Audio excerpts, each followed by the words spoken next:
Hello, my name is Raymond Scipione. I'm the Avalon Print and Media Manager. This is a ZT230. The heart of this printer is this, the printhead. Today we're going to talk about properly cleaning the printhead.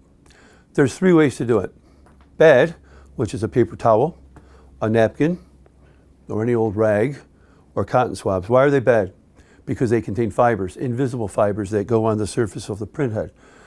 A fiber on the printhead makes bad printing. You're not in compliance with your customer, or you're getting bad barcodes that cannot be scanned. You need to have a clean printhead, and you need to clean them regularly. It's the most important maintenance. So don't use these items with fibers.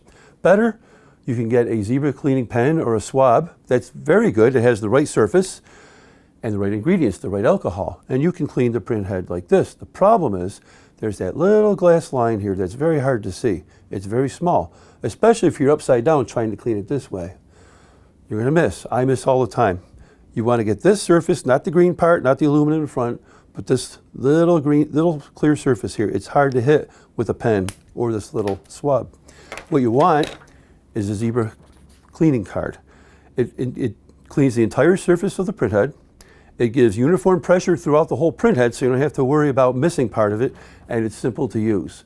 What it avoids is if you're printing poorly and you don't know what the problem is with the printer, you send it to the depot or you call in a technician when all you really have is a dirty printhead. This solves all those problems. I'll show you how to do it. Okay, to use the cleaning card, the first thing you have to do is remove the media. Nothing fancy here. I'm just going to tear the ribbon and wind it back in. I'm going to take out the label. And with the printhead open, I'm going to slide in this card like so. About that far back, I'm going to close the printhead. There's a nice even pressure. And simply pull it out, and it's going to take all the fibers and glue with it. It's that simple. Okay, well that's it for cleaning printheads on thermal printers. Follow us for more upcoming tips and hints videos regarding zebra printers and media.